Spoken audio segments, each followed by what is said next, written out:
Profite de ton environnement. Ne pense pas que c'est pour l'autre.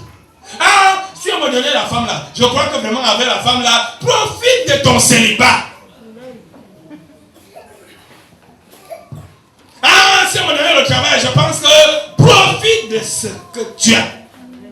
N'envie pas l'environnement de l'autre. Parce que tu ne sais pas là où l'autre, ce qu'il envie. Tu l'envies, il t'envie. La preuve, pendant le Covid, nous on les enviait. Mais ils nous ont enviés. Et ils ont commencé à faire des recherches sur nous. Parce que le plus souvent, nous ne savons pas que nous valons quelque chose. On a toujours l'impression que c'est l'autre. Il y a quelque chose en toi qui fait en sorte que tu sois particulier. Dans tout ce que nous allons nous plaindre et crier, chacun de nous a quelque chose de spécial plus que l'autre. Si tu te mets à m'envier, un jour je vais aussi me mettre à t'envier.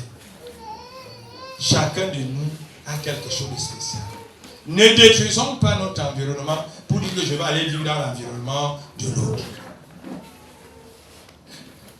Nous avons souvent vu les cas où nous crions sur tous nos enfants, ils sont des cannes, ils sont des paresseux, tu ne veux pas faire comme les enfants de terre. Et à la fin, nous les envoyons faire quoi? Tellement que nous envions l'environnement des autres, nous poussons nos enfants à faire des choses que plus tard, nous-mêmes nous regrettons. Parce qu'on a voulu qu'ils soient comme l'autre, dans l'environnement des autres. Ah, tu ne peux pas faire comme les autres, tu ne vois pas tes sœurs ici, elles rentrent avec les sacs de nourriture, toi tu es là, tu nous déranges ici, tu prends même tous les... À la fin, à force de suivre ce que maman dit, elle finira par sortir dehors, comme maman voudrait qu'elle entre dans l'environnement de l'autre, et à la fin, vous allez pleurer votre enfant. L'environnement.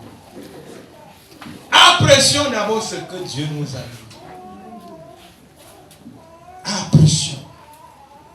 Aujourd'hui, pendant que nous avons cru que le modernisme était d'abattre tous les arbres et de construire les tours, là-bas, il nous demande de planter les arbres.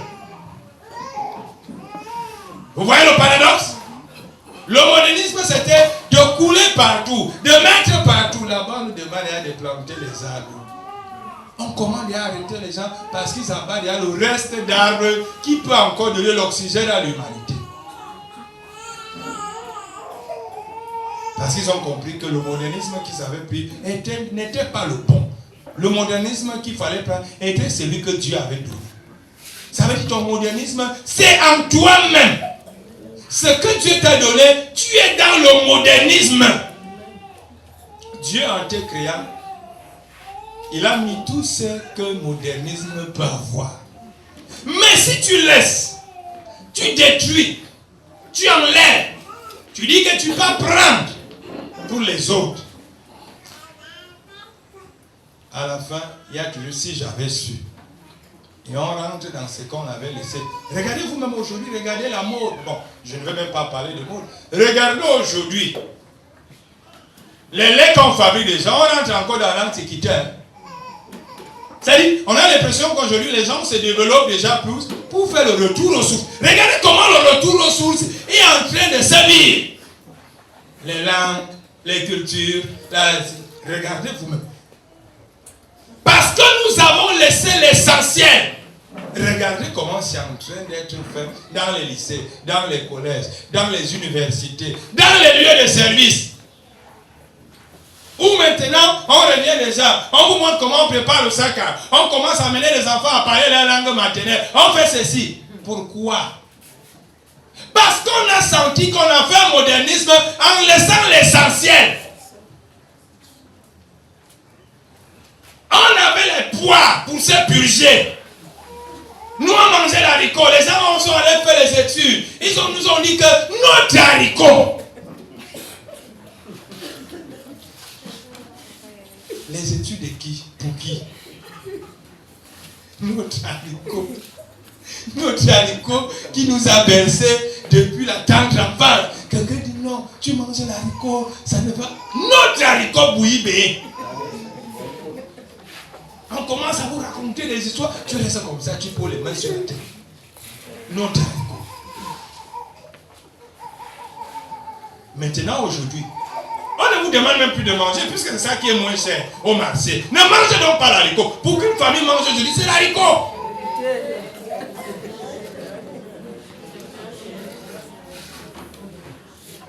Hier, on disait que le macaron était pour nous les pauvres.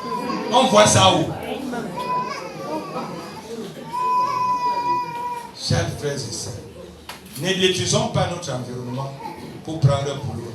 Prenons ce que nous avons, ajoutons aussi pour les autres.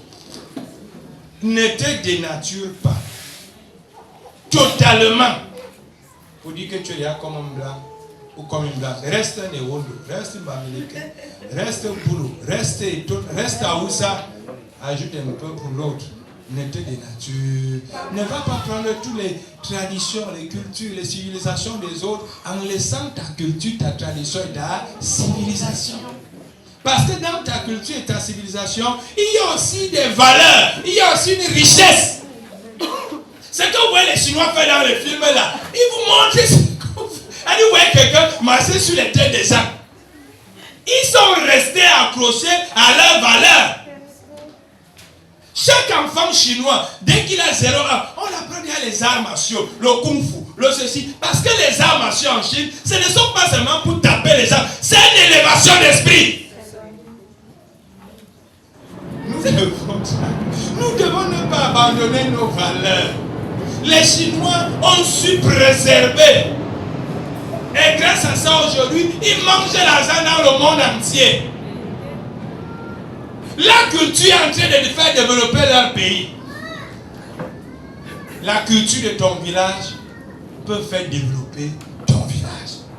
Mais si vous ne vous rendez pas compte de ce que vous avez et que vous croyez que c'est pour les autres qui est bien, on va seulement aller chez le monde des Blancs. Nous avons les mondes ici.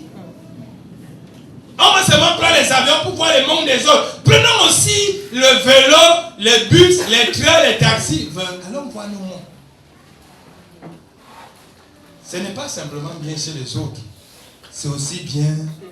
Et moi, je vous le dis toujours, les autres viendront nous retrouver ici. Mais il faudrait que s'ils viennent nous retrouver, qu'on est à l'avance, on les monte le village. Que voilà comment ça se passe. Quand ils vont venir nous retrouver, parce qu'ils viendront, nous allons les montrer le village. Valorisez ce que tu as. Ne vous dénaturez pas pour épouser les natures des autres. Ne laissez pas vos traditions, détruire vos traditions pour aller voir. Vous allez voir aujourd'hui, même les cérémonies de deuil au village, ça laisse à désirer. Même les cérémonies de... N'en parlons plus de mariage, de ceci. On est en train de tout bafouer. On veut tous faire comme... Le deuil, on fait comme chez les Blancs. Maintenant. Même la Bible. Je crois que c'est Abel et Caïn, l'un a tué l'autre. Dieu demande à l'autre, où est ton frère? C'est ça, non? Ça veut dire que c'est le nom à où? Hein? Il lui demande le nom à où? Ton frère est où? Nous n'allons pas négliger ce que la nature nous a donné. On ne va pas retrouver les gens qui viennent à le jour de l'enterrement avec les lunettes ici et les vestes, tout le monde le mouche. Non, c'est pas ça, africain. Quand on vient demander là, il est mort quoi? Même si nous on sait qu'il est mort d'accident, mais comme la tradition voudrait qu'on demande, demandons. Ne dites pas que non, c'est déjà révolu. Ce n'est pas vous. Vous avez trouvé ça. Et ceux qui ont pensé à ça, ils savent pourquoi ils ont mis ça. C'était une occasion qui était là pour résoudre beaucoup de problèmes dans les familles. Mais comme alors nous tous, nous sommes dans le modernisme, nous réfléchissons au modernisme, allez dire ça aux Bamileke de laisser la tradition. Quand les gars doivent aller faire les funérailles, c'est tout local. Même ceux qui sont à l'étranger viennent aux funérailles. Mais vous les bêtis, bêtes que vous êtes, vous prenez toutes vos traditions, vous copiez mal regardez les funérailles des autres. Même ceux qui sont à l'étranger viennent aux funérailles. Mais chez nous ici, comme on a donné nos vies à Jésus, et qu'on travaille à Yaoundé, laissez-moi vos histoires là. Pourquoi les nordistes, pourquoi les autres de l'Ouest ne laissent pas? Parce que derrière ça, il y a quelque chose de sacré.